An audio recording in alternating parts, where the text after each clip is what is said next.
Frères et sœurs, le culte de ce soir marque une Pâque véritablement significative. Nous partagerons brièvement la parole, prendrons part à la Sainte Seine, puis nous allons suivre la performance de Pâques qui va durer 40 minutes. Je sais que vous allez recevoir beaucoup de grâces. Le comité de performance a préparé cette performance de tout leur cœur. Nous allons voir au sujet de la mort de notre Seigneur. Nous allons voir comment est-ce que les disciples ont proclamé le Seigneur et comment est-ce que l'apôtre Paul a changé et a témoigné au sujet du Seigneur. J'espère que vous allez recevoir beaucoup de grâce à travers la performance de Pâques.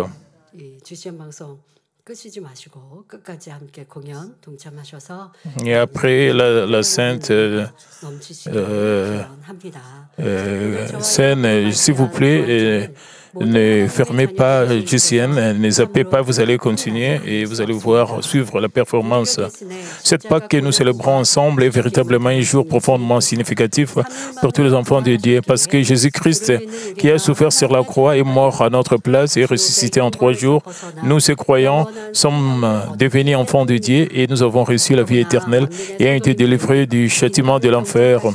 De plus, nous, membres de l'Église Mamine, comprenons l'amour de Dieu en cultivant les hommes et nous persévérons dans la joie de la vie éternelle, espérant le plus beau du ciel, la Nouvelle Jérusalem.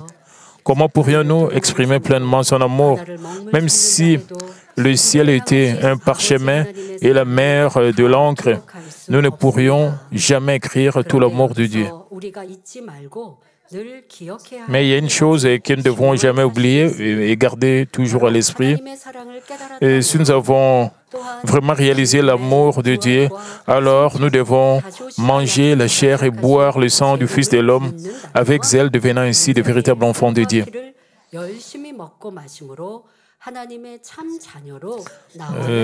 Si nous ne mangeons pas sa chair et ne buvons pas son sang, il n'y a pas de vie en nous. Vous avez l'espoir et la foi en la résurrection. Pourquoi vous avez perdu cela? Vous avez l'habitude d'avoir cela. Vous étiez très content pendant la Pâque et vous croyez aussi que vous allez vivre éternellement. Si vous aviez une telle foi ferme, quelles que soient les circonstances. Certains d'entre vous vous trouvez avec des faiblesses. Votre espérance et la foi affaiblie, ça, ce n'est pas la vraie expérience. La vraie expérience, pourquoi vous avez changé avec le temps? Vous devez manger la chair et boire le sang du Fils de l'homme. Quand un bébé naît, on doit lui donner du lait et le bébé doit grandir. Il va commencer à manger du riz. Il va commencer à manger des repas normaux. Mais quand il s'arrête de manger, après 3 ou 4 jours, le bébé va perdre l'énergie. Bien sûr, nous pouvons offrir le culte, nous pouvons offrir le jeûne de 3 jours sans manger.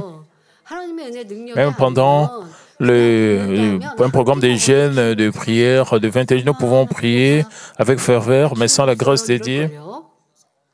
Nous allons perdre toute notre énergie si nous arrêtons de manger. Qu'en est-il de notre esprit? C'est la même chose avec notre esprit. Une fois que notre esprit arrête de manger, le corps et la chair et la vie et le sang du Fils de Dieu, du Fils de l'homme, nous pouvons perdre. Pourquoi vous perdez la plénitude du Saint-Esprit? Pourquoi vous perdez votre vraie foi et votre vraie espérance? J'espère que vous allez réaliser cela à travers le message de Dieu. Vous devez continuer à manger la chair et boire le sang du Fils de l'homme. Et sans cela, vous n'avez pas de vie en vous. Et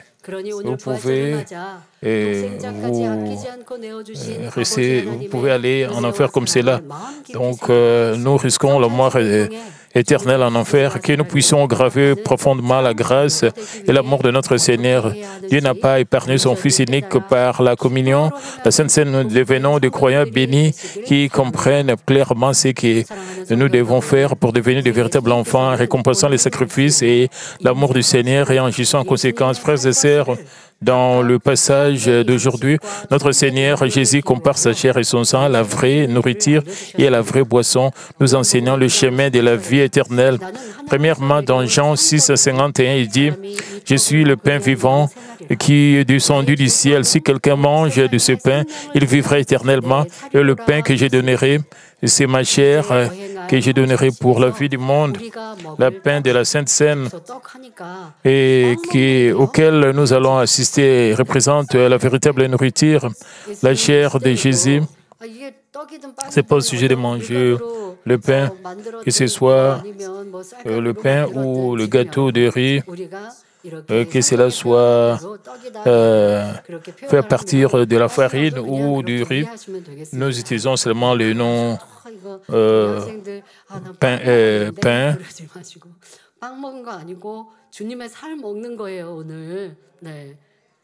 Nous mangeons le corps de Jésus. Le pain représente le corps de Jésus. Un morceau de pain, c'est ça la véritable nourriture et qui représente la chair de Jésus. Alors, comment pouvons-nous manger la chair de Jésus qu'il a comparée à la véritable nourriture? Et est-ce que c'est là, si nous mangeons un morceau ou de pain, nous aurons la vie? Nous devons comprendre la signification spirituelle contenue dans le pain. La signification spirituelle de la chair de Jésus-Christ, je vais expliquer. Jean 1 dit, la parole a été dite, et le verset 14e ajoute, la parole a été faite chair et elle habitait parmi nous. Dieu qui est la parole est venu sur terre sous forme humaine. C'est Jésus. Et en outre, dans Jean 14, 6, Jésus lui dit, « Je suis le chemin, la vérité et la vie. » Il est clair que sa chair représente la parole de Dieu.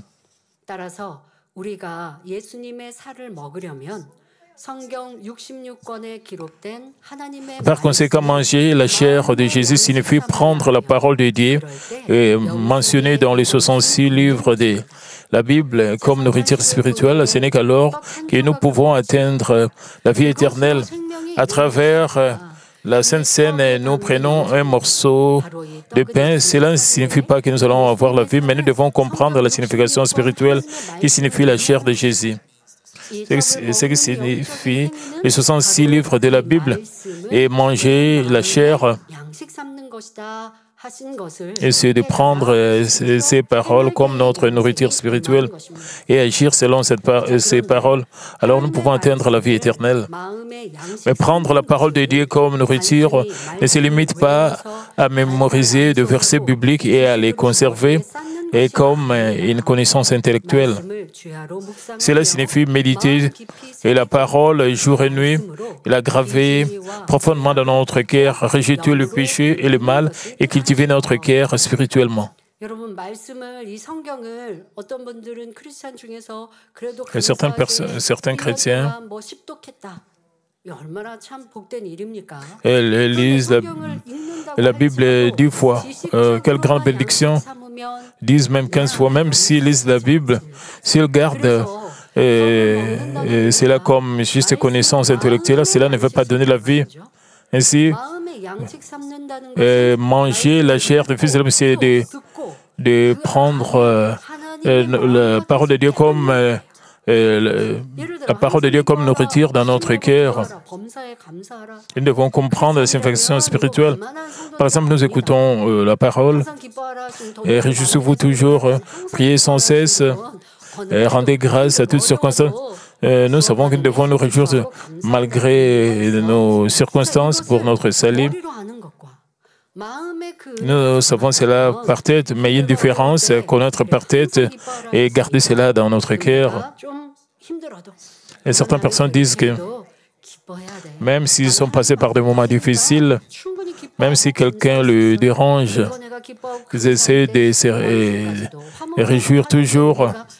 Ils savent que quand ils restent joyeux et reconnaissants, ils vont faire la paix, et même avec leurs ennemis. Ils ne perdent pas la joie.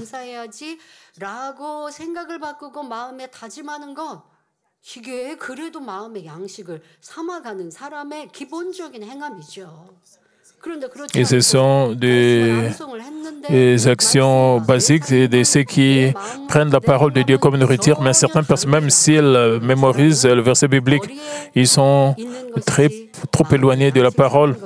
Ces gens ont la parole de Dieu juste comme connaissance intellectuelle, mais ces gens ne prennent pas la parole de Dieu comme nourriture spirituelle.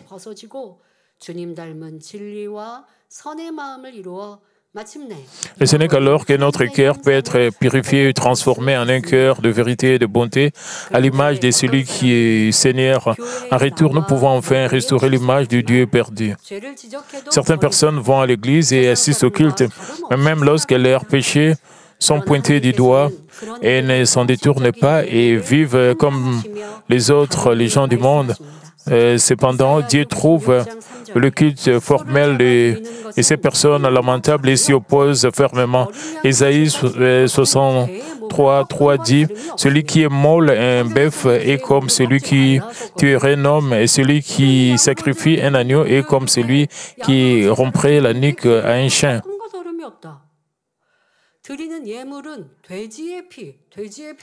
Celui qui présente une offrande est comme celui qui répandrait du sang de porc. Le porc, c'est un animal abominable dans la Bible.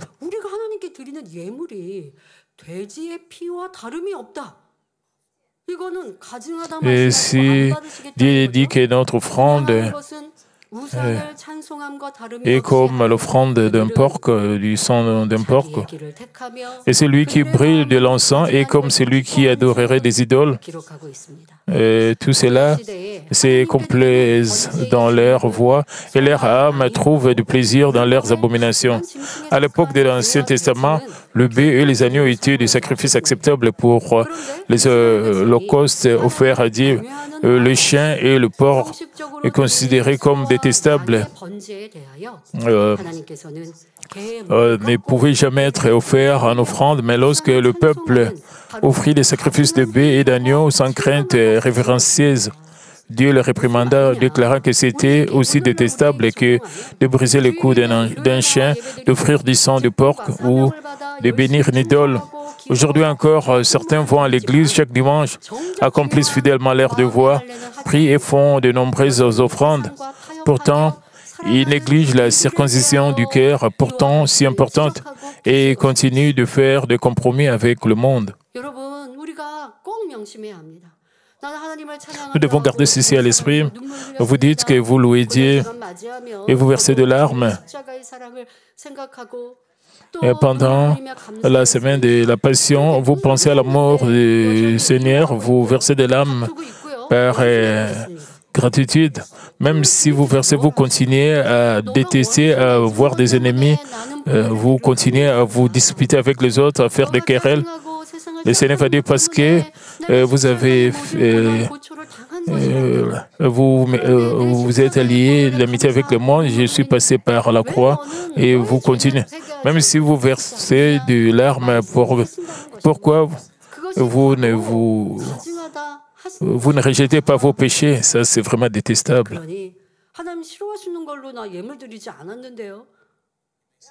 Vous pouvez dire, je n'ai pas offert des offrandes détestables. Vous devez examiner votre vie. Si vous avez vécu selon la parole de Dieu, peut-être vous avez vraiment mangé la chair et vous avez bu le sang du Fils de l'homme. De même, Dieu trouve leur culte détestable et en est profondément attristé. Jésus lui-même réprimanda sévèrement ceux qui vivaient ainsi, le qualifiant d'hypocrite. Marc 7, 6 à 8 déclare, Jésus leur répondit, hypocrite, Ésaïe a bien prophétisé sur vous ainsi, et qu'il est écrit, ce peuple m'honore des lèvres, mais son cœur est éloigné de moi. C'est en vain qu'il m'honore en donnant des préceptes qui sont des commandements d'hommes.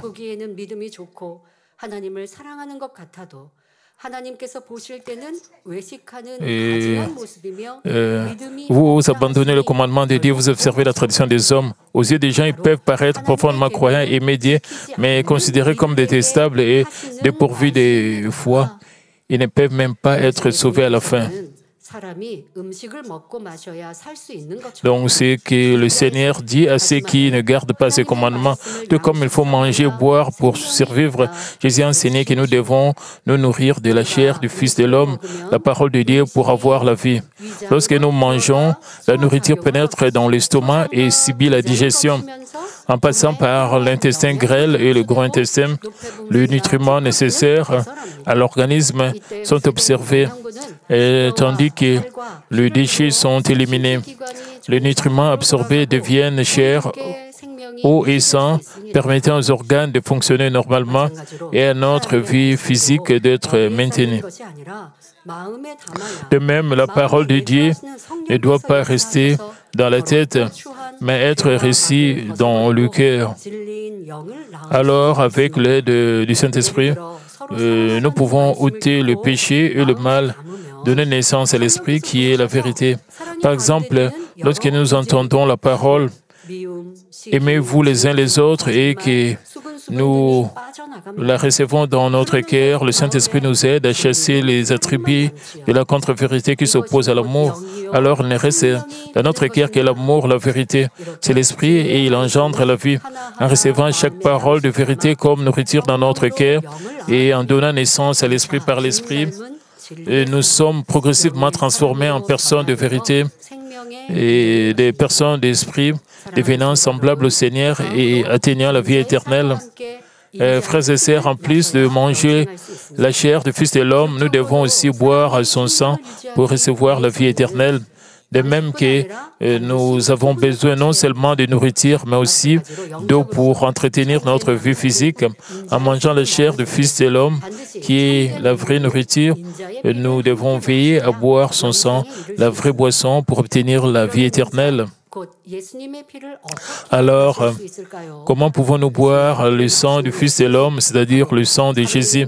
Boire son sang signifie croire sincèrement à la parole de Dieu et agir en conséquence, ce qui nous purifie de tous nos péchés. Jésus a versé son sang pour nous racheter de nos péchés. Lévitique 17, 11 nous dit, « Car l'âme de la chair est dans le sang, je vous l'ai donné sur l'autel, afin qu'il servît d'expiation pour vos âmes, car c'est par l'âme que le sang fait l'expiation. » Et Hébreux 9, 22 dit, « Sans effusion de sang, il n'y a pas de pardon. » Pour nous sauver, nous qui étions destinés à mourir à cause du péché, il a fallu verser du sang, car la vie est dans le sang. Par ce sang, nos péchés pouvaient être pardonnés. Cependant, le sang qui pardonnait le péché devait être un sang précieux, exempt de tout péché. C'est pourquoi seul Jésus, qui n'a commis aucun péché originel, a versé son sang précieux. Ainsi, quiconque croit en Jésus-Christ peut recevoir le pardon de ses péchés. Mais si nous croyons sincèrement au sang précieux du Seigneur, les actes doivent suivre cette foi. Et nous disons que nous croyons en toi, nous sommes pardonnés, nous avons été rachetés. Même si vous dites cela 100 fois, si les actes ne suivent pas, on ne peut pas déclarer que vous êtes pardonné. Qu'est-ce que signifie être vraiment pardonné? Vous ne devez plus pécher. Vous ne devez plus vivre dans le péché, mais vous devez agir selon la parole de Dieu. Nous ne devrons plus vivre dans le péché, mais agir avec diligence selon la parole de Dieu. Une fois que vous êtes pardonné, vous ne devez plus commettre le péché. Même après avoir été pardonné, vous continuez à pécher, et ce n'est pas bien. Vous devez faire des efforts pour devenir une personne qui ne commet plus de péché. C'est de cette manière que vous mangez, vous buvez et le sang du Fils de l'homme, celui qui mentait ne devrait plus mentir, celui qui haïssait et se querellait devrait maintenant pardonner et aimer. Celui qui profitait des autres devrait se transformer en quelqu'un qui se consacre et qui se sacrifie pour le bien d'autrui. Voilà ce que signifie boire le sang du Fils de l'homme. Pour ces personnes, Dieu purifie leurs péchés par le sang de son Fils Jésus.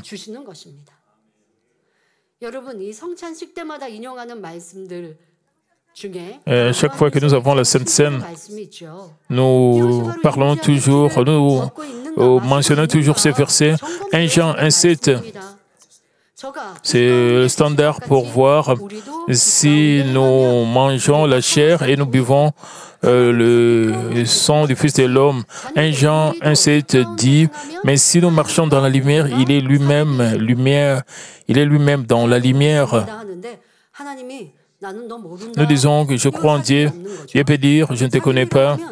C'est-à-dire que nous n'avons pas communié avec Dieu. Si nous avons communié avec Dieu, nous connaissons que l'autre personne doit aussi nous connaître. Une fois que notre relation s'approfondit, nous devenons très intimes. Nous savons ce que l'autre aime. Nous connaissons sa personnalité. Et nous savons que Dieu est notre Père. Nous avons le pouvoir de devenir ses enfants. Nous avons le Saint-Esprit qui vient sur nous.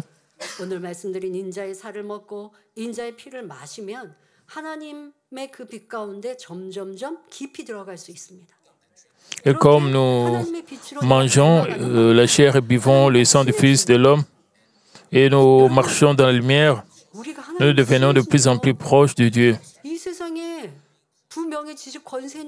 Quand nous sommes proches de Dieu, c'est mieux, c'est incomparable que d'avoir des richesses et de l'honneur. Nous ne pouvons pas comparer cela. Avoir des contacts avec quelqu'un qui est au pouvoir, si nous sommes proches de Dieu, et nous disons à Dieu, Dieu, aide-moi. Dieu va dire, ok, je vais te répondre. Et les choses vont arriver rapidement parce que vous êtes très proche de Dieu. À moins que vous soyez proche de Dieu, si vous n'êtes pas proche de Dieu, vous allez chercher beaucoup de moyens pour le rencontrer. Vous devez d'abord briser le mur de péché. Si votre mur de péché est épais, vous devez jeûner, prier. Vous devez offrir des prières avec V. Même si le mur de péché est démoli, Dieu ne va pas vous répondre immédiatement. Disons que vous avez été chrétien pendant longtemps, mais vous n'avez pas vécu sur la parole de Dieu. Vous recherchez seulement vos propres intérêts. Quand vous avez des difficultés, vous invoquez Dieu, vous criez vers Dieu. Cela ne signifie pas que vous êtes proche de Dieu.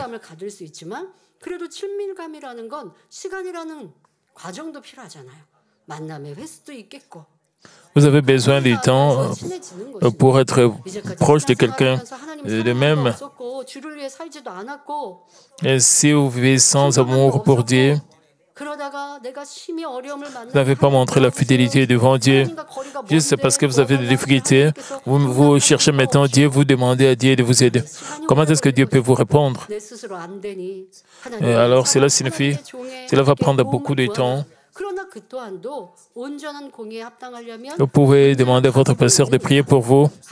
Vous devez aussi, normalement, satisfaire la justice. Premièrement, vous devez premièrement briser le mur de péché. Et quand votre pasteur va prier pour vous, votre problème sera résolu. Par exemple, le pasteur Myunglu ou le pasteur Myunglu, ils sont très proches de moi. Parce que nous sommes membres de famille, nous nous faisons confiance. Nous avons une relation intime les uns des autres. Et quand nous devons parler, quand nous demandons l'aide de l'une ou de l'autre, quand nous parlons, nous pouvons comprendre les choses et nous pouvons nous entraider. Et cela signifie que nous sommes très proches. Mais si nous ne sommes pas proches, nous allons hésiter de demander de l'aide. Si vous n'êtes pas proche, vous allez hésiter de demander à quelqu'un. C'est la même chose avec notre relation intime avec Dieu.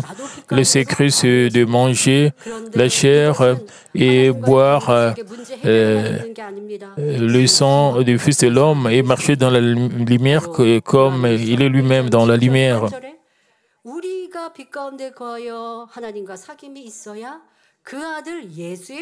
Et même si nous marchons dans la lumière, comme il est lui-même dans la lumière, nous sommes mutuellement en communion et le sang de Jésus et son Fils nous purifie de tout péché. Jean 1, 7.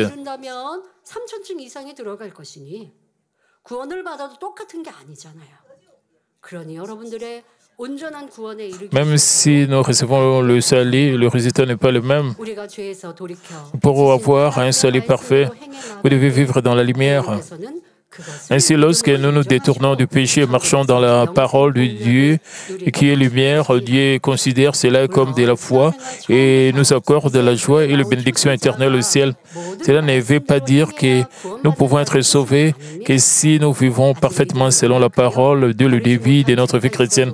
Même si nous luttons encore contre certains péchés à cause de notre foi faible, tant que nous prions et faisons des efforts pour les rejeter un par un, Dieu reconnaît cela comme de la foi.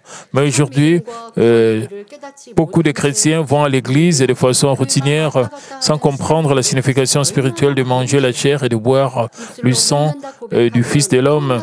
Ils pensent que la simple confession de la foi du bout des lèvres suffit au salut et que l'on peut être sauvé même en demeurant dans le péché, en vivant un ami du monde. Mais Dieu dit dans 1 Jean 1,6 que si quelqu'un prétend être en communion avec lui et tout en marchant dans les ténèbres, il ment. C'est pourquoi, croyant sincèrement à l'amour du Seigneur dans notre cœur, je vous exhorte à manger sa chair et à boire son sang avec ferveur et à progresser vers la sanctification et la nouvelle Jérusalem avec encore plus de zèle. Frères et sœurs, Jésus lui-même a institué la Sainte Seine et a ordonné « Faites ceci en mémoire de moi ». Et cela devait nous amener à nous souvenir à jamais de l'amour de Dieu qui nous a sauvés de nos péchés et de la grâce du Seigneur qui est devenu le sacrifice expiatoire pour nous. Et que cela fasse un jour, plusieurs mois, plusieurs années, voire plusieurs décennies que nous avons accepté le Seigneur.